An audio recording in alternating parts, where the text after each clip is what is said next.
তোমরা আমাকে অনেকেই কমেন্ট করো, অনেকেই কমেন্টে আমার কাছে জানতে চাও যে আমি কিভাবে ভিডিও করা শুরু করেছিলাম, কিভাবে আমি ভিডিও করি বা ভিডিও করতে কি কি লাগে। তোমাদের অনেকের চ্যানেল আছে, তোমরা ভিডিও করো কিন্তু সেই গ্রোথটা তোমাদের চ্যানেলে নেই। তোমরা এরকম কমেন্ট আমাকে অনেকেই করে থাকো। তাই আজ কিছু কথা বলি যেগুলো আমি আমার স্টুডেন্টদেরকেও সবসময় বলে থাকি।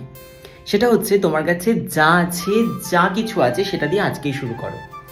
ভিডিও করার জন্য আলাদা করে কোনো ইনভেস্টমেন্টের প্রয়োজন নেই, মানে স্ট্যান্ড কেনা বা লাইট কেনা বা মাইক কেনা। যখন আমি ভিডিও করা শুরু করেছিলাম তখন অনেকটা এইভাবেই শুরু করেছিলাম, কখনো বোতলকে স্ট্যান্ড বানিয়ে, কখনো বাইরের লাইটে শ্যুট করে, মাইক ছাড়াই ভয়েস ওভার দিয়ে, বা যেমন ক্যামেরা কোয়ালিটির ফোন ছিল ঠিক তেমন ক্যামেরা কোয়ালিটির ফোন দিয়ে আমি ভিডিও বানিয়েছি। সেইভাবে শুরু করতে হবে।